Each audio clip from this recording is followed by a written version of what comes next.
Good morning दोस्तों, जय श्री कृष्णा, राधे राधे, सत श्री अकाल, जय श्री राम। कैसे हैं दोस्तों? उम्मीद करती हूँ साथियों आप सभी अपने अपने घरों में सुरक्षित होंगे। पिछली क्लास के अंदर मैंने आप लोगों से अध्ययन कराया था साथियों कि समर सिंह जी का शासनकाल, रावल समर सिंह का शासनकाल अपन ने अध्ययन किया था। और समर सिंह जी के शासनकाल को अध्ययन करने के बाद मैंने आप लोगों से बताया था कि समर सिंह जी के दो पुत्र हुए थे। पहले पुत्र हैं कुंभकर्ण, जो कि अपने पिता की आज्ञा से नेपाल चले जाते हैं और नेपाल में जाकर के गुहिल वंश की स्थापना करते हैं। और समर सिंह जी के ही दूसरे पुत्र हैं रतन सिंह जी, जो कि मेवाड़ के अंदर मेवाड़ के शासक बनते हैं, मेवाड़ के महाराणा बनते हैं।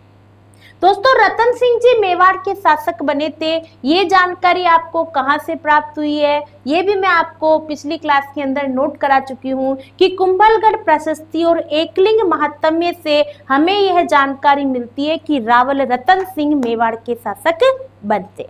ठीक है दोस्तों, यहाँ तक क्लियर था। मैं अन्नपूर्णा व्यास जय भारत ऑनलाइन क्लासेस के अंदर तहे दिल से आपका हार्दिक स्वागत करती हूँ। तो आइए दोस्तों, आज की क्लास हम स्टार्ट करते हैं। आज जो हम अध्ययन करने जा रहे हैं, रावल रतन सिंह को अध्ययन करने जा रहे हैं दोस्तों, मेवाड़ के शासक रावल रतन सिंह जी का शासनकाल बहुत छोटा सा शासनकाल है। 1301 से 1303 तक बहुत छोटा सा शासनकाल है, लेकिन साथियों ये शासनकाल इतना महत्वपूर्ण शासनकाल रहा है कि इस शासनकाल के अंदर ज्यादा घटनाएं घटित नहीं हुई है, लेकिन जो एक ही घटना घटित हुई है वो हमारे मेवाड़ का एक गौरवान्वित इतिहास बन चुकी है। दोस्तों, चित्तौड़ का इतिहास, मेवाड़ का इतिहास सिर्फ और सिर्फ यहाँ के महाराणाओं की बहादुरी का ही साक्षी नहीं रहा है। मेवाड़ का इतिहास, चित्तौड़ दुर्ग का इतिहास, चित्तौड़ की धरती पर, मेवाड़ की धरती पर ऐसी वीरांगनाएं हुई है दोस्तों, जिन्होंने धर्म और मर्यादा की रक्षा के लिए जिंदा अग्नि को गले लगाया है। तो दोस्तों, आज मैं आपको मेवाड़ की धरती की उस वीरांगना की कहानी के बीच में लेकर जा रही हूँ, जिसके इतिहास की गूंज विश्व के, हिंदुस्तान के, विश्व के कोने कोने तक पहुंचनी चाहिए। यदि ये वीडियो आपको पसंद आता है तो इसे आप जरूर शेयर करें साथियों। इसलिए नहीं कि हम गवर्नमेंट एग्जाम की तैयारी कर रहे हैं या नहीं, इसको इसलिए शेयर करना है दोस्तों क्योंकि हमारा गौरवान्वित इतिहास हिंदुस्तान के कोने कोने तक पहुंचना चाहिए।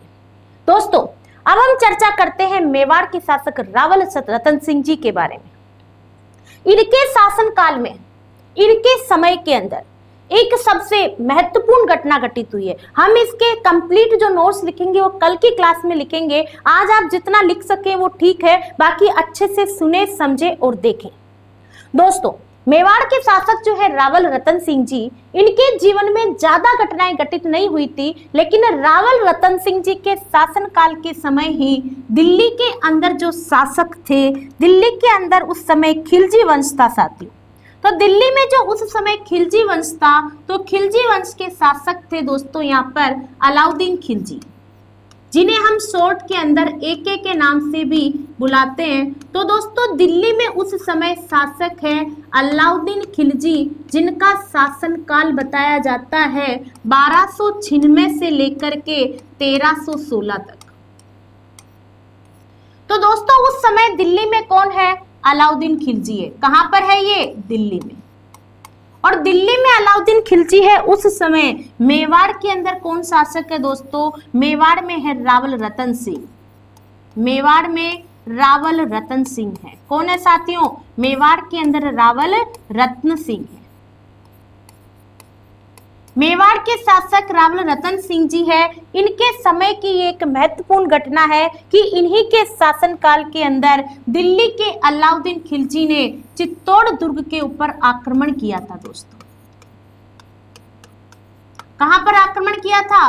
चित्तौड़ दुर्ग में आक्रमण किया था। किसके समय किया था? ये रावल रतन सिंह जी के समय। और इस युद्ध के अंदर मेवाड़ के शासक रावल रतन सिंह जी पराजित हुए थे और इस युद्ध के अंदर अलाउद्दीन खिलजी दोस्तों विजयी हुए थे। ये युद्ध क्यों हुआ था? इसमें पराजय होने के बाद भी हमारा मेवाड़ का इतिहास गौरवान्वित कैसे है, इन सभी सवालों के जवाब अभी मैं आपके सामने लेकर आऊंगी। तब तक आप इधर अच्छे से देखें, सुने और समझें। रावल रतन सिंह जी के शासनकाल की सबसे महत्वपूर्ण घटना है कि दिल्ली के शासक अलाउद्दीन खिलजी ने चित्तौड़ दुर्ग के ऊपर आक्रमण किया था और इस आक्रमण में मेवाड़ के शासक रावल रतन सिंह पराजित हुए थे, अलाउद्दीन खिलजी विजय हुए थे। ये इतिहास की जानकारी हमें कहां से मिलती है दोस्तों?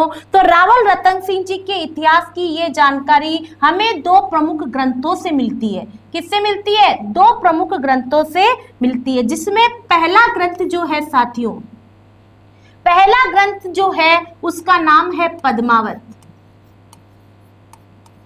पहला ग्रंथ कौन सा है साथियों?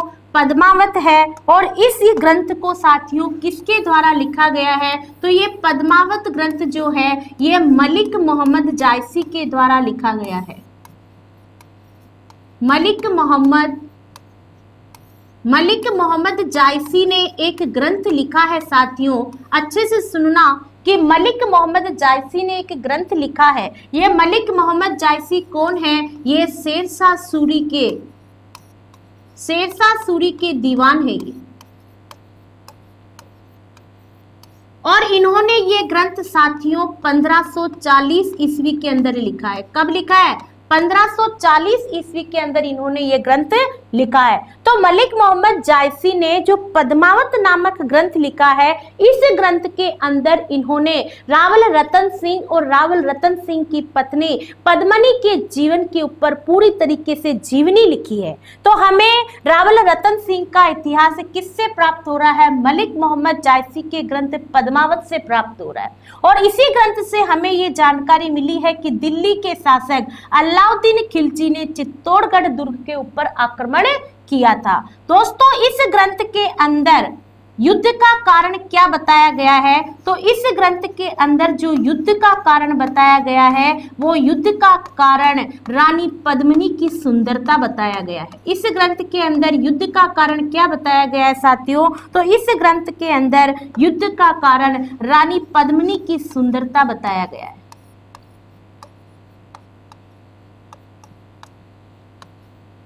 रानी पद्मिनी की सुंदरता, यह जानकारी कौन से ग्रंथ में दी गई है?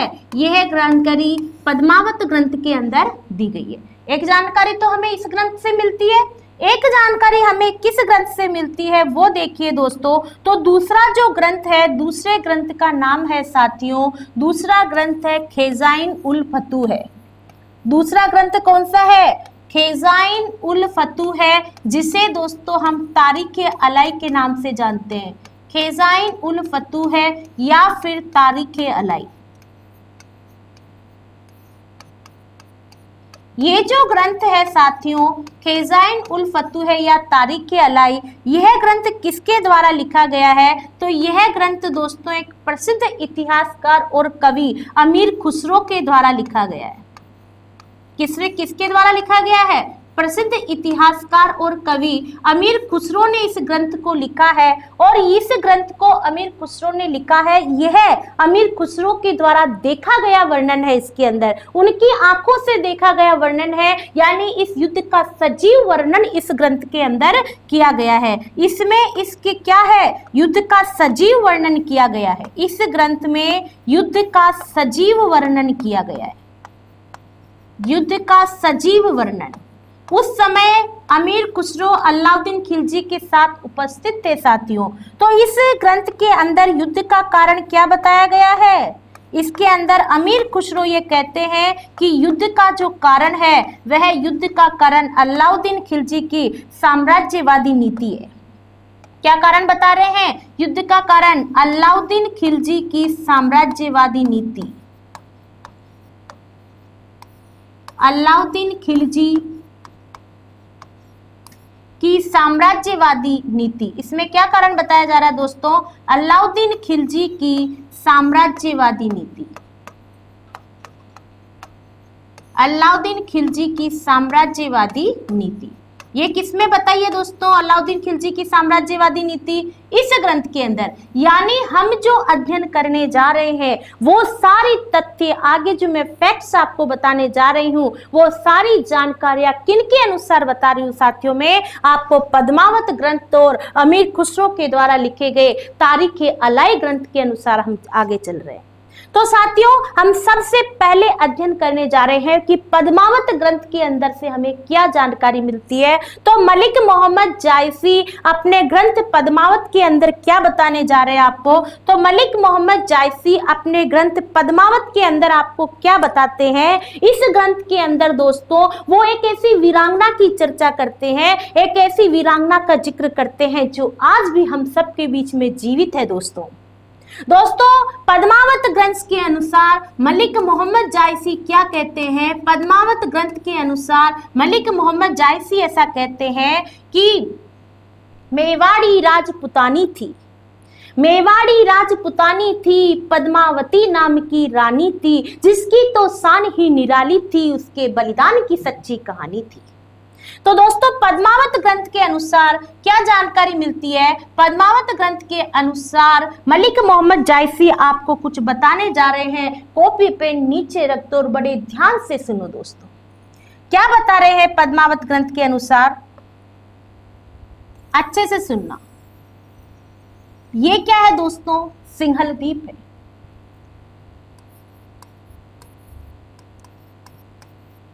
ये क्या है दोस्तों? सिंहल द्वीप है, जिसे हम वर्तमान में श्रीलंका के नाम से जानते हैं। किस नाम से जानते हैं? श्रीलंका के नाम से जानते हैं। इस द्वीप के अंदर एक राजा हुए, राजा का नाम क्या है? गंधर्व सेन।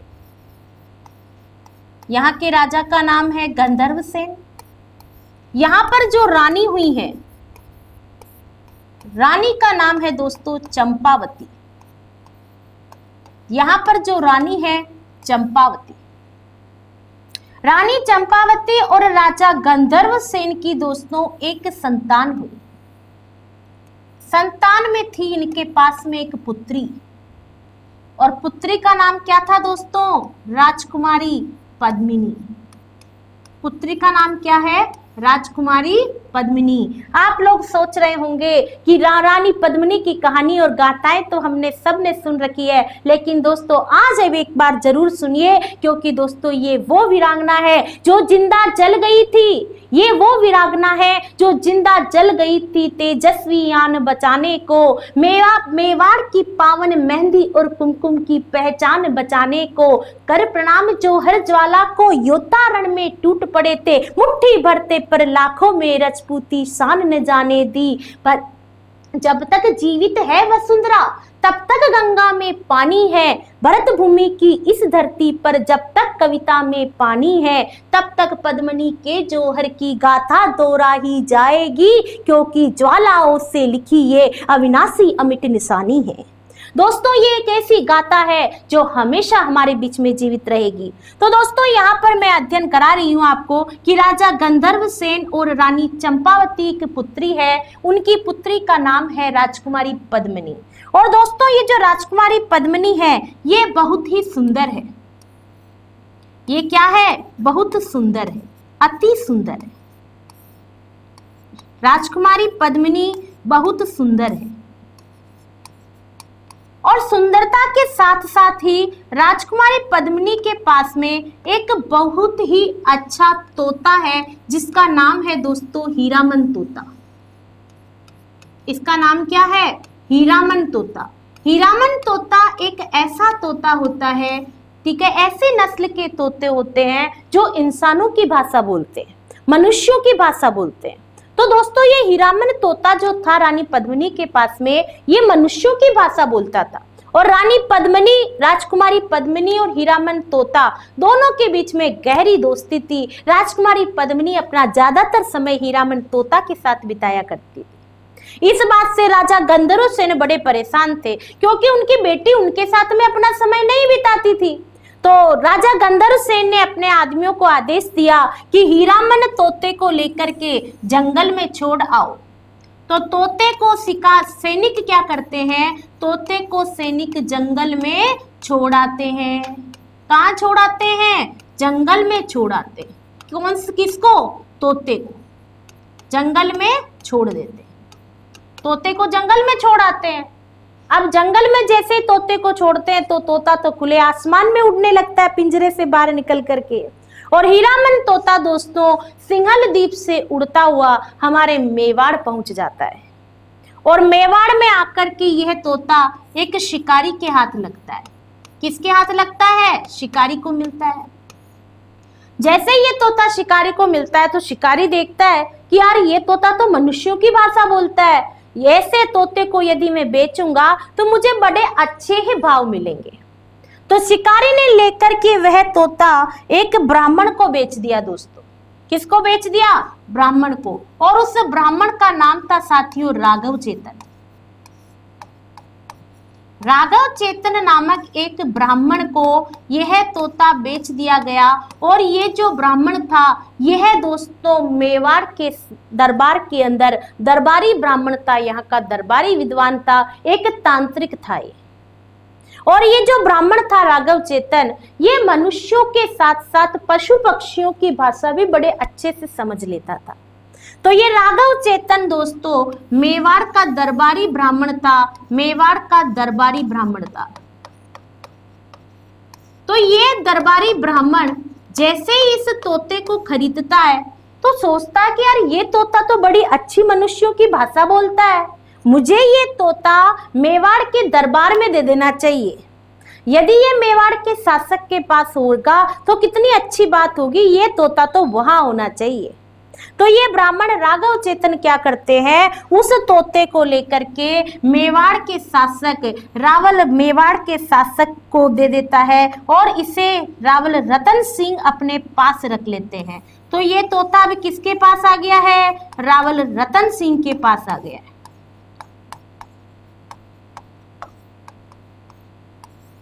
रावल रतन सिंह के पास में अब ये तोता आ गया है। और तोता किसके पास है? रावल रतन सिंह के पास है। अब तोते से बातें कौन करेंगे? मेवाड़ के शासक रावल रतन सिंह करेंगे। अब साथियों क्या होता है कि रतन सिंह जी की एक पटरानी थी जिनका नाम था नागमती। ये नागमती एक दिन तैयार हो रही होती है और महिलाओं की तो आदत होती है साथियों बड़े अच्छे से तैयार होने की। तो नागमती जब बड़े अच्छे से तैयार हो रही होती है तो तैयार होकर के इस तोते से पूछती है कि भाई मैं कैसी लग रही हूँ, मैं कैसी दिख रही हूँ। जैसे ये बात नागमती तोते से पूछती है तो तोता बड़े ही चिढ़ाते हुए भाव में बोलता है कि क्या तुम सुंदर लग रही हो, सुंदर तो सुंदर सिंहल द्वीप की राजकुमारी पद्मिनी है। और जैसे ही सिंहल द्वीप की राजकुमारी की प्रशंसा रावल रतन सिंह सुनते हैं, रावल रतन सिंह उसकी प्रसन्नता सुनकर मोहित हो जाते हैं और सुनते ही रह जाते हैं। अब रावल रतन सिंह रोज पद्मिनी की बातें सुनते हैं, पद्मिनी की सुंदरता का बखान सुनते हैं। तोता किसकी सुंदरता का बखान करता है? पद्मिनी की सुंदरता का बखान करता है। पद्मिनी की सुंदरता का बखान करता है। किसका बखान कर रहा है साथियों? पद्मिनी की सुंदरता का बखान कर रहा है। कौन कर रहा है? तोता कर रहा है। ठीक है। अब जब ये तोता पद्मिनी की सुंदरता का बखान करता है दोस्तों तो उसके बाद में क्या होता है? अब रावल रतन सिंह बड़े ही मंत्रमुग्ध और मोहित हो चुके हैं। रावल रतन सिंह निश्चित कर लेते हैं कि राजकुमारी पद्मिनी को मैं अपने मेवाड़ की रानी बनाकर लाऊंगा। रावल रतन सिंह यहाँ से कहाँ चले जाते हैं? सिंहल द्वीप चले जाते हैं। अब सिंहल द्वीप में कौन पहुंच गए हैं दोस्तों? सिंहल द्वीप में कौन पहुंच गए हैं? रावल रतन सिंह। रावल रतन सिंह अब कहां पहुंच गए हैं? सिंहल द्वीप पहुंच गए।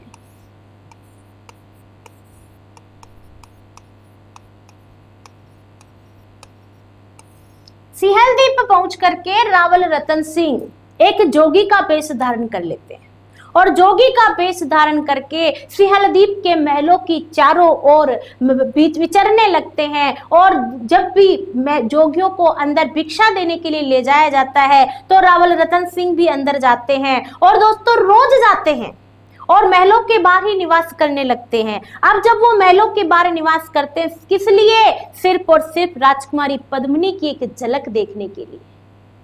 राजकुमारी की एक झलक देखने के लिए दोस्तों रावल रतन सिंह वह जोगी बनकर ले जाते हैं। दोस्तों वो कहते हैं ना, जब प्यार किसी को होता है हर दर्द दीवाना हो जाता है, क्या चीज मोहब्बत होती है हर शख्स खुदा बन जाता है, कोई लाख छुपाए इश्क मगर दुनिया को पता चल जाता है। तो यहाँ पर दोस्तों रावल रतन सिंह का भी ऐसा ही हाल है और राजकुमारी पद्मिनी के एक दर्शन के लिए, एक झलक के लिए जोगी बनकर चले गए हैं। और दोस्तों जोगी बनकर रहते रहते रावल रतन सिंह को 12 वर्ष बीत जाते हैं और इस तरीके से वे राजकुमारी पद्मिनी की झलक के लिए तरसते रहते हैं। जब वहां के सैनिक रावल रतन सिंह को रोज देखते हैं जोगी के वेश में, इतना लंबा समय हो गया महलों का पहरा देखते हुए, तो सैनिकों को शक होता है। सैनिक ये बात राजा गंधर्व सेन को बता देते हैं। गंधर्व सेन रावल रतन सिंह को बुलाते हैं और बुला करके पूछते हैं कि भाई आप इतने समय से यहाँ पर जोगी बनकर क्यों भटक रहे हैं, आपको क्या चाहिए भिक्षा में। जब ज्यादा जोर जबरदस्ती से पूछते हैं तो जोगी के वेश में रावल रतन सिंह सारी बात सत्य बता देते हैं कि हम मेवाड़ के युवराज हैं और हम राजकुमारी पद्मिनी से विवाह करना चाहते हैं।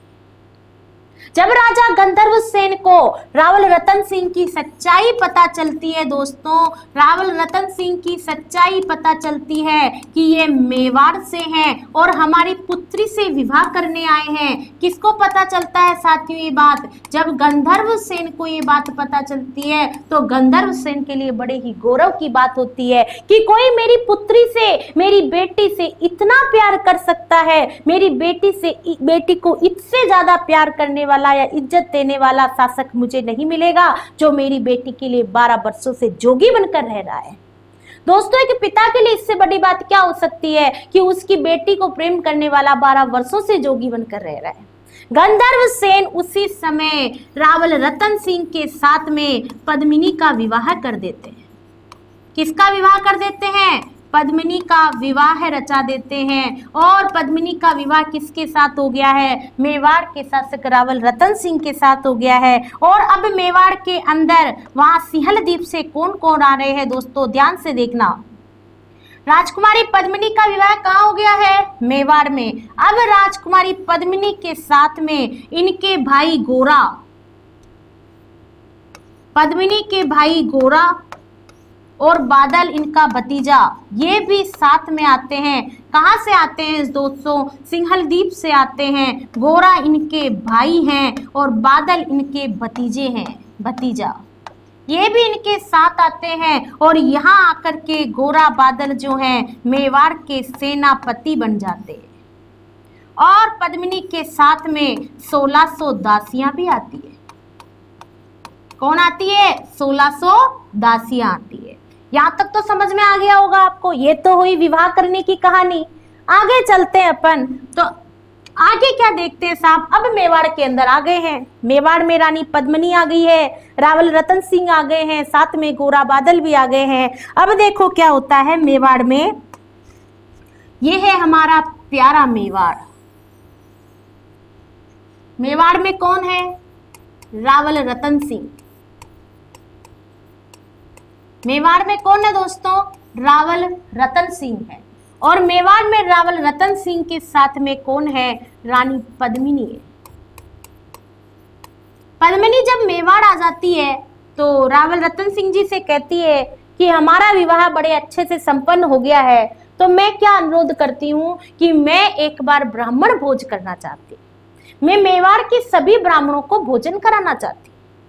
तो रानी पद्मिनी की बात सुनकर के मेवाड़ के अंदर ब्राह्मण भोज का आयोजन कराया जाता है। मेवाड़ में किसका आयोजन हो रहा है दोस्तों? ब्राह्मण भोज रखा जाता है। क्या रखा जाता है?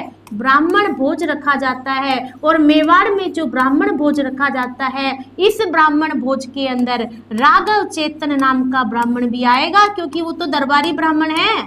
राघव चेतन ब्राह्मण भी इस भोज के अंदर उपस्थित होता है। जब ये राघव चेतन ब्राह्मण भी इस भोजन में उपस्थित होता है, जब ब्राह्मण भोज चल रहा होता है, तब ये राघव चेतन जो होता है ये रानी पद्मिनी को दोस्तों गलत नजर से देखता है। रानी पद्मिनी को गलत नजर से देखता है और इस बात को साथियों रानी पद्मिनी भांप लेती है कि राघव चेतन मुझे गलत नजर से देख रहा है। और जब रानी पद्मिनी को इस बात का एहसास हो जाता है तो रानी पद्मिनी ये बात मेवाड़ के शासक रावल रतन सिंह को बताती है कि राघव चेतन की भावना गलत है। और रावल रतन सिंह जैसे ही इस बात को तथ्य को साबित कर लेते हैं कि राघव चेतन की भावना गलत है, और रावल रतन सिंह जो है राघव चेतन को दोस्तों देश निकाला दे देते हैं। क्या दे देते हैं? देश निकाला दे देते हैं। किसको दे देते हैं? राघव चेतन को। मेवाड़ के शासक रावल रतन सिंह क्या करते हैं? राघव चेतन को देश निकाला दे देते हैं। अब ये राघव चेतन क्या करेगा दोस्तों? राघव चेतन को जैसे ही देश निकाला मिलता है, राघव चेतन का के घमंड को आंच पहुंचती है कि हीरा मन तोता मैंने ही तो लाकर दिया था, जिसके कारण राजकुमारी पद्मिनी को ब्याह कर लाए, और मुझे ही देश निकाला दे रहे हो। मैं तुम्हारा संहार कर दूंगा। ऐसी बात बोल करके राघव चेतन जो है यहाँ से कहाँ चला जाता है दोस्तों? मेवाड़ से भागकर दिल्ली चला जाता है।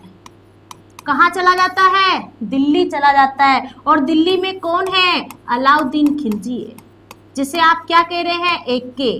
दिल्ली में कौन है? अलाउद्दीन खिलजी है, जिसे आप शॉर्ट के अंदर एके भी लिख सकते हैं दोस्तों। तो अलाउद्दीन खिलजी के पास में राघव चेतन चला जाता है। पास जाकर पूछता है कि आपके क्या हाल चाल है। अलाउद्दीन खिलजी के पास जाता है राघव चेतन, जाकर के पूछता है कि बादशाह क्या हाल है आपके। अलाउद्दीन खिलजी बोलता भी मेरे बड़े अच्छे हाल है, चारों तरफ से शानो शौकत है, किसी चीज की कमी नहीं है, हजारों बेग में है, बहुत सारी दासियां हैं। जैसे ही ये बात अलाउद्दीन खिलजी बोलता है तो राघव चेतन कहता है कि आपके पास सब कुछ है, लेकिन रूप की रानी पद्मिनी तो मेवाड़ के शासक रावल रतन सिंह के पास है। और रानी पद्मिनी की राघव चेतन बढ़ चढ़ करके तारीफ करता है, रानी पद्मिनी की सुंदरता का बखान करता है। रानी पद्मिनी की सुंदरता का बखान करता है। कौन करता है? राघव चेतन रानी पद्मिनी की सुंदरता का बखान करता है दोस्तों। और इस बात को सुन करके अलाउद्दीन खिलजी जो है मोहित हो जाता है, मनमुग्ध हो जाता है, और निश्चय कर लेता है कि रानी पद्मिनी को अपने खेमे में लेकर आऊंगा। और लाने के लिए अलाउद्दीन खिलजी कहाँ आने के लिए रवाना होता है? मेवाड़ आने के लिए रवाना होता है, मेवाड़ की ओर आता है। कहाँ आ रहा है? मेवाड़ की ओर प्रस्थान करता है। यहां तक समझ में आया साथियों आपको? आगे चलते। अब क्या हो रहा है? अब अलाउद्दीन खिलजी मेवाड़ आएगा? नहीं आएगा? आएगा। अब कैसे आता है वो मेवाड़? ये देखो, ये है आपका मेवाड़। ये क्या है? मेवाड़। मेवाड़ में राजा कौन है? रतन सिंह। ध्यान से देखना अच्छे से। मेवाड़ में राजा कौन है? लिखना नहीं है आपको, सिर्फ समझना है। मेवाड़ में राजा कौन है? रतन सिंह। रानी है पद्मिनी। और यहां पर गोरा व बादल सेनापति है। कहां पर? मेवाड़ में। गोरा व बादल यहां पर सेनापति है। इसी के साथ में दिल्ली के अंदर अलाउद्दीन खिलजी है, जो कि रानी पद्मिनी की सुंदरता के ऊपर मोहित होकर के मेवाड़ की ओर आ रहे हैं। दिल्ली में कौन है? अलाउद्दीन खिलजी।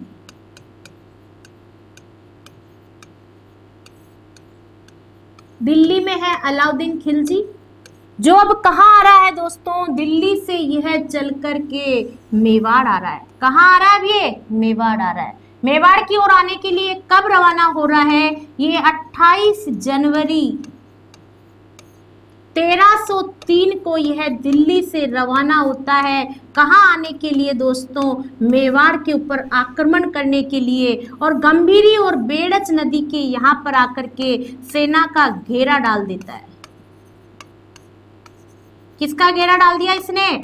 सेना का घेरा डाल देता है। और जब ये सेना का घेरा डाल देता है तो सेना का घेरा डालने के बाद में अब दुर्ग के अंदर आक्रमण करने की तैयारी करेगा। और दोस्तों हम ये मेवाड़ के अंदर सब कौन से दुर्ग में है? चित्तौड़गढ़ दुर्ग के अंदर है। चित्तौड़गढ़ दुर्ग का नाम ही अपने आप के अंदर गौरवशाली महसूस होता है दोस्तों, जहाँ की मिट्टी से हमें वीरता की खुशबू आती है। तो इस मेवाड़ के दुर्ग का जो ये चित्तौड़गढ़ दुर्ग है दोस्तों, ये चित्तौड़गढ़ दुर्ग जो है ये अपने आप के अंदर इतना मजबूत दुर्ग है दोस्तों, इसकी दीवारें इतनी मजबूत है और ये ऊंचाई के ऊपर और चारों ओर से घिरा हुआ गिरी प्लस एरन दुर्ग में इसकी गिनती होती है। तो यह दुर्ग जो है बहुत ही मजबूत दुर्ग है दोस्तों। कैसा दुर्ग है ये बहुत ही मजबूत दुर्ग है।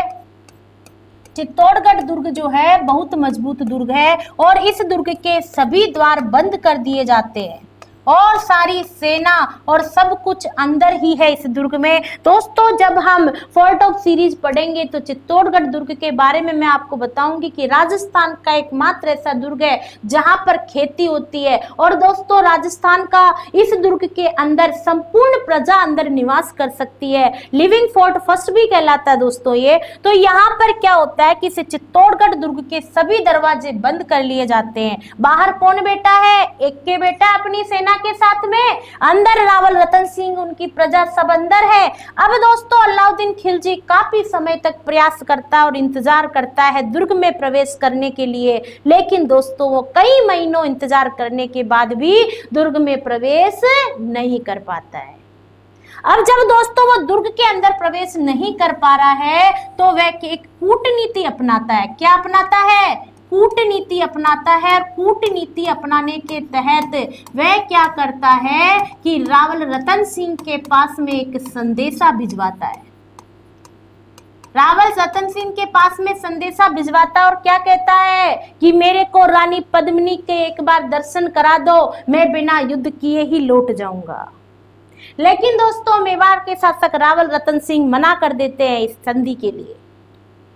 परेशान होकर के अलाउद्दीन खिलजी फिर एक दूसरा संदेशा भिजवाता है और इस संदेशे के तहत क्या कहता है कि मुझे दुर्ग भ्रमण करा दो, दुर्ग भ्रमण करवा दो, मैं बिना युद्ध किए ही लौट जाऊंगा, मैं बिना युद्ध किए ही लौट जाऊंगा। अब दोस्तों ये प्रस्ताव जैसे ही अंदर जाता है तो रावल रतन सिंह सोचते हैं इस प्रस्ताव के ऊपर कि यार यदि ऐसा हो जाए कि सिर्फ एक दुर्ग भ्रमण करके अलाउद्दीन खिलजी बिना आक्रमण किए ही लौट जाए तो ठीक रहेगा, इससे मेवाड़ की प्रजा और जनहानि नहीं होगी। ऐसी बात सोच करके रावल रतन सिंह ये संधि प्रस्ताव स्वीकार कर लेते हैं दोस्तों। अब संधि प्रस्ताव स्वीकार करने के तहत क्या होता है कि रावल रतन सिंह दुर्ग के अंदर आते हैं, इनकी मेहमान नवाजी का इंतजाम किया जाता है। अलाउद्दीन खिलजी दुर्ग के अंदर आते हैं, रावल रतन सिंह के द्वारा इनकी मेहमान नवाजी का इंतजाम किया जाता है। जब सारी मेहमान नवाजी हो जाती है तब जाते समय अलाउद्दीन खिलजी कहता है कि मुझे रानी पद्मिनी की परछाई के दर्शन करा दो, मुझे रानी पद्मिनी की परछाई दिखा दो। अब दोस्तों परछाई दिखाने की बात जैसे ही मेवाड़ के अंदर शासक के पास पहुंचती है, सेनापति गोरा और बादल के पास पहुंचती है, तो सबके गुस्से का गुब्बार उठ जाता है और उस समय गोरा और बादल सेनापति होते हैं, दोनों मना कर देते हैं। दोनों मना कर देते हैं कि नहीं, हम रानी पद्मिनी की परछाई नहीं दिखाएंगे। और कई मेवाड़ी सरदार भी इस बात का विरोध करते हैं कि नहीं, हम रानी पद्मिनी की परछाई नहीं दिखाएंगे। लेकिन रावल रतन सिंह के साथ में कुछ मेवाड़ी सरदार होते हैं जो इस बात के पक्ष में हो जाते हैं कि केवल परछाई दिखाने से ही यदि इस बात की समस्या का समाधान हो सकता है तो दिखा देनी चाहिए। तो परछाई दिखाने के लिए एक इंतजाम किया जाता है दोस्तों कि यहाँ पर जैसे रानी पद्मिनी है तो रानी पद्मिनी के पास में यहाँ पर एक आईना लगाया जाता है और इस आईने के यहाँ पर एक सरोवर बनाया जाता है 45 डिग्री के एंगल पर, और यहाँ पर एक के खड़ा है। तो दोस्तों रानी पद्मिनी की परछाई इस आईने में गिरती है, इस आईने से ये परछाई इस साना नामक सरोवर में गिरती है और इस सरोवर से रानी पद्मिनी की परछाई एके की आंखों में गिरती है। और जैसे ही एके परछाई को देखता है देखता ही रह जाता है। और जैसे ही इस परछाई को देखता है एक के निश्चय कर लेता है कि रानी पद्मिनी को तो मैं जरूर से दिल्ली लेकर जाऊंगा। और इसके लिए दोस्तों क्या करता है कि एक के जब यहाँ से परछाई देख करके जा रहा होता है तो साथ में रावल रतन सिंह दरवाजे तक छोड़ने जाएंगे। राजपूती परंपरा है हमारे यहाँ पर। तो दोस्तों रावल रतन सिंह एक के को दरवाजे तक छोड़ने जाते हैं और उसी समय एक के क्या करता है, छल से रतन सिंह के ऊपर आक्रमण कर देता है। छल से क्या करता है दोस्तों, ये छल से रतन सिंह के ऊपर आक्रमण कर देता है और रतन सिंह को बंदी बनाकर कहाँ ले जाता है, दिल्ली ले जाता है। रतन सिंह को कहाँ ले जा रहा है, ये दिल्ली ले जा रहा है। अब रतन सिंह को ये दिल्ली ले जा रहा है बंदी बना करके। और अब क्या होगा दोस्तों, बड़े ध्यान से सुनना और अच्छे से देखना कि रतन सिंह को ये दिल्ली ले जाता है साहब, और दिल्ली ले जा करके क्या करता है, देखना अच्छे से। रतन सिंह को दिल्ली ले जाता है। अब यहाँ पर कौन है दोस्तों, मेवाड़ में अब कौन बच रहा है, ये आपका मेवाड़। मेवाड़ में कौन बचा है, रानी पद्मिनी। रावल रतन सिंह को कहाँ ले जाया गया है, रावल रतन सिंह को आपके दिल्ली ले जाया गया है। और दिल्ली के अंदर कौन ले गए हैं दोस्तों, दिल्ली में है एके। दिल्ली में कौन है, एके। और बंदी कौन है, रतन सिंह। बंदी कौन है दोस्तों यहाँ पर, रतन सिंह।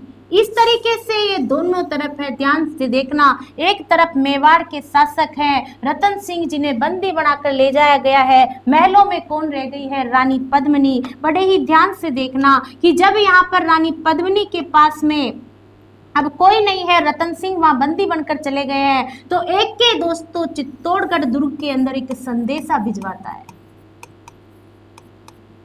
एक के चित्तौड़गढ़ दुर्ग में एक संदेशा भिजवाता है कि यदि आपने रानी पद्मिनी यदि चित्तौड़गढ़ दुर्ग से दिल्ली नहीं आई तो क्या होगा, बड़े ध्यान से सुनना दोस्तों। दोहराती हूँ सुनो रक्त से लिखी हुई कुर्बानी, दोहराती हूँ सुनो रक्त से लिखी हुई कुर्बानी, जिसके कारण माटी भी चंदन है राजस्थानी। रावल रतन सिंह को छल से कैद किया खिलजी ने, कालजयी मित्रों से मिलकर दगा किया खिलजी ने।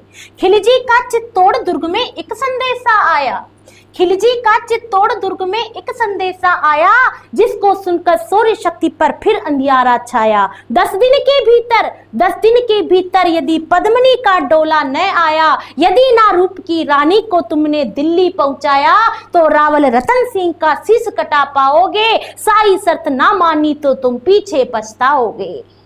दोस्तों दिल्ली से अलाउद्दीन खिलजी क्या कह रहा है कि यदि रावल रतन सिंह का शीश बचाना चाहते हो तो रानी पद्मिनी को दिल्ली भिजवा दो। और जैसे ये संदेशा दोस्तों चित्तौड़गढ़ दुर्ग में आता है, ये दाऊद संवाद लहर सा दौड़ गया था रणभर में, ये क्षितिज बिजली सा फैल गया था अंबर में। महारानी हिल गई, शक्ति का सिंहासन डोला था, महारानी हिल गई, शक्ति का सिंहासन डोला था। रुष्ट हुए बैठे थे सेनापति गोरा रणधीर, रुष्ट हुए बैठे थे सेनापति गोरा रणधीर, जिनसे भय करती थी रण में खिलजी की शमशीर। अन्य अनेकों मेवाड़ी योद्धा रण छोड़ गए थे, रावल रतन सिंह के संधि नीति से नाता तोड़ गए थे, क्योंकि गोरा बादल ने और अन्य सरदारों ने मना किया था कि हम मेवाड़ को हारने नहीं देंगे, आप परछाई मत दिखाओ। इसलिए अन्य अनेकों मेवाड़ी योद्धा रण छोड़ गए थे, रावल रतन सिंह के संधि नीति से नाता तोड़ गए थे। अब क्या करेगी दोस्तों रानी पद्मिनी, कैसे अपनी मान और मर्यादा को बचाते हुए, कैसे अपने सतीत्व की रक्षा करते हुए अपने सुहाग की रक्षा करेगी दोस्तों। तो रानी पद्मिनी पर रानी ने प्रथम वीर गोरा को खोज निकाला, पर रानी ने प्रथम वीर गोरा को खोज निकाला, वन वन भटक रहा था मन में तिरस्कार की ज्वाला। रानी ने गोरा को खिलजी का पैगाम सुनाया, रानी ने गोरा को खिलजी का पैगाम सुनाया, पर वीरता का अपमानित ज्वार नहीं मिटा पाया। बोला मैं तो बहुत तुच्छ हूँ, गोरा क्या कह रहा रानी से, मैं तो बहुत तुच्छ हूँ, राजनीति क्या जानू, मैं तो निर्वासित हूँ, राज मुकुट की गरिमा क्या पहचानू। वो कह रहा है कि मैं तो बहुत छोटा आदमी हूँ, आपके मेवाड़ की शान को क्या पहचानू, मैं आपकी क्या मदद कर सकता हूँ। तब रानी पद्मिनी अपने भाई से प्रार्थना करते हुए कहती है कि वीर, समय नहीं है वीर क्रोध करने का, समय नहीं है वीर क्रोध करने का, आन मिट गई धरा की तो गांव नहीं भरने का। दिल्ली गई पद्मिनी तो, दिल्ली गई पद्मिनी तो तुम पीछे पछताओगे, जीते जी राजपूती कुल पर दाग लगा जाओगे। राणा ने जो अपने भाई से प्रार्थना कर रही बड़े अच्छे भाव से रानी पद्मिनी कि राणा ने जो किया कहा वो माफ करो सेनानी, राणा ने जो किया कहा वो माफ करो सेनानी। यह कहकर रानी गोरा के चरणों में झुकी पद्मिनी रानी। जैसे ही रानी पद्मिनी को गोरा अपनी ओर आगे बढ़ते हुए झुकते हुए देखता है, गोरा पीछे हटकर बोलता है, हे क्या करती हो, हे क्या करती हो, तुम महारानी हो, जाग उठा था राजपूती का वह धधकता सोला। गोरा बोलता है, हे क्या करती हो, तुम महारानी हो, सिसोदिया कुल की जगदम्बा हो, तुम प्राण प्रतिष्ठा एक लिंग की ज्योतिर्अग्नि गंगा हो। जब तक गोरा के सर पर दुर्जय शीश रहेगा, महाकाल से भी महाराणा का मस्तक नहीं कटेगा। गोरा रानी पद्मिनी को सांत्वना दे रहा, उन्हें विश्वास दिला रहा है कि जब तक गोरा के सर पर दुर्जय शीश रहेगा, महाकाल से भी महाराणा का मस्तक नहीं कटेगा। तुम निश्चिंत रहो, तुम निश्चिंत रहो, महलों में देखो समर भवानी, खिलजी देखेगा केसरिया तलवारों का पानी। एक लिंग की शपथ है, महाराणा वापस आएंगे, महाकाल से भी महाकाल के महाप्रबंजय भी ना रोक पाएंगे। जब तक महाराणा सकुशल आएंगे तब तक गोरा नहीं मरेगा, सर कटने पे भी एक पहर तक केवल दृढ़ युद्ध करेगा। इस तरीके का वचन गोरा, जो कि सेनापति है मेवाड़ का, वह रानी पद्मिनी को विश्वास दिलाता है कि महाराणा वापस आएंगे, महाकाल के महाप्रबंजय भी ना रोक पाएंगे। मेवाड़ी मेवाड़ी शब्द तूफानी था, सेनापति का डमरू में जाएगी जैसे वीर भवानी। तो दोस्तों, इस तरीके से रानी पद्मिनी के आग्रह के ऊपर गोरा और बादल अब दिल्ली जाने को तैयार हो रहे हैं। लेकिन दोस्तों, दिल्ली जाने के लिए गोरा और बादल अब तैयार हो गए हैं, लेकिन अब किस तरीके से वो एक एक को जीत पाएंगे। तो एक एक को जीतने के लिए क्या करते हैं दोस्तों कि गोरा और बादल जो है वो भी एक कूटनीति अपनाते हैं। अब गोरा और बादल कैसे एक एक को जीत पाएंगे, कैसे रावल रतन सिंह की रक्षा कर पाएंगे। तो दोस्तों, रानी पद्मिनी के हाथों एक संदेशा, मतलब रानी पद्मिनी का एक संदेशा है जो कहाँ भेजा जा रहा है, एक एक के पास में एक संदेशा भेजा जा रहा है कि मैं आऊंगी, लेकिन मैं साथ में 1600 दासियां लेकर आऊंगी। कैसे आएगी रानी पद्मिनी? 1600 दासियां, 1600 पालकियों में आऊंगी, और जब आऊंगी तो एक रात अपने पति के साथ बिताऊंगी, पहले रावल रतन सिंह के साथ रहूंगी। इस तरीके का संदेशा किसको भिजवाया जा रहा है? अलाउद्दीन खिलजी को भिजवाया जा रहा है। लेकिन दोस्तों, हमारी रानी पद्मिनी नहीं गई थी दिल्ली। यहाँ से दोस्तों गोरा और बादल के साथ में यहाँ से 1600 पालकियां जाती है, 1600 पालकियां जाती है, जिसके अंदर ऐसा दर्शाया जाता है कि 1600 राजपूत दासियां जा रही है। लेकिन इसमें हमारे राजपूत सैनिक जो होते हैं, राजपूत सैनिक महिलाओं के वेश में इन 1600 पालकियों के अंदर जाते हैं, और दिल्ली के अंदर जैसे ही पहुंचते हैं तो पहले शर्त के अनुसार रानी पद्मिनी किससे मिलने जाएगी? अपने पति रावल रतन सिंह से। तो यहाँ से पालकियां सीधे रतन सिंह के पास पहुंचाई जाती है, और यहाँ से दोस्तों रावल रतन सिंह को आजाद करा करके कहां भेज दिया जाता है? आजाद करा करके मेवाड़ भेज दिया जाता है। आजाद करा करके कहां भेज दिया जाता है? मेवाड़ भेज दिया जाता है। और मेवाड़ के अंदर अब कौन आ गए हैं? रावल रतन सिंह आ गए हैं। और इधर दोस्तों बादल जो है युद्ध करते हुए, अलाउद्दीन खिलजी की सेना के साथ युद्ध करते हुए बादल वीरगति को प्राप्त हो जाता है। अब क्या होता है दोस्तों, आगे देखना। मेवाड़ के अंदर वापस आ गए हैं रावल रतन सिंह, लेकिन क्या दोस्तों अलाउद्दीन खिलजी को अच्छा लगेगा? अलाउद्दीन खिलजी को बहुत गुस्सा आता है। और अलाउद्दीन खिलजी को जब बहुत गुस्सा आता है तो अब मेवाड़ के अंदर कौन है दोस्तों, मेवाड़ में है आपस रावल रतन सिंह आ गए हैं। और इस बात से अलाउद्दीन खिलजी बहुत ही नाराज होता है और अलाउद्दीन खिलजी जो है यहाँ से एक के जो है अब मेवाड़ के ऊपर आक्रमण कर देता है और आक्रमण करके 26 अगस्त 1303 को वह चित्तौड़गढ़ दुर्ग के ऊपर अपना अधिकार कर लेता है। 26 अगस्त 1303 को कहां अधिकार कर लेता है, चित्तौड़गढ़ दुर्ग पर अधिकार कर लेता है। लेकिन दोस्तों जैसे ही चित्तौड़गढ़ दुर्ग पर एक का अधिकार होता है, रावल रतन सिंह जैसे ही वीरगति को प्राप्त होते हैं तो दोस्तों दुर्ग के अंदर भी एक घटना घटित होती है। दुर्ग के अंदर जो रानी पद्मिनी है जिसके लिए ये इतना युद्ध लड़ा गया है दोस्तों, रानी पद्मिनी जो है एक अग्नि कुंड सजाती है। रानी पद्मिनी एक अग्नि कुंड सजाती है और इस जौहर कुंड के अंदर रानी पद्मिनी 1600 रानियों के साथ में, रानी पद्मिनी जो है 1600 क्षत्राणियों के साथ में दोस्तों वह जौहर कर लेती है, अपने आप को जिंदा जला लेती है। यह सबसे इतिहास का सबसे बड़ा जौहर कहलाता है, जिंदा आग के अंदर अपने आप को गले लगा लेती है, सबसे बड़ा जौहर कहलाता है। और अलाउद्दीन खिलजी रानी पद्मिनी की परछाई तो क्या दोस्तों एक झलक भी नहीं देख पाता है। दोस्तों उस दिन बाहर रावल रतन सिंह वीरगति को प्राप्त हुए थे, एक के चित्तौड़गढ़ दुर्ग पे अधिकार कर चुका था, लेकिन दोस्तों उस दिन चित्तौड़गढ़ में गढ़ के भीतर चिता सजी थी, जिसके गढ़ के भीतर चिता सजी थी उसी चिता पर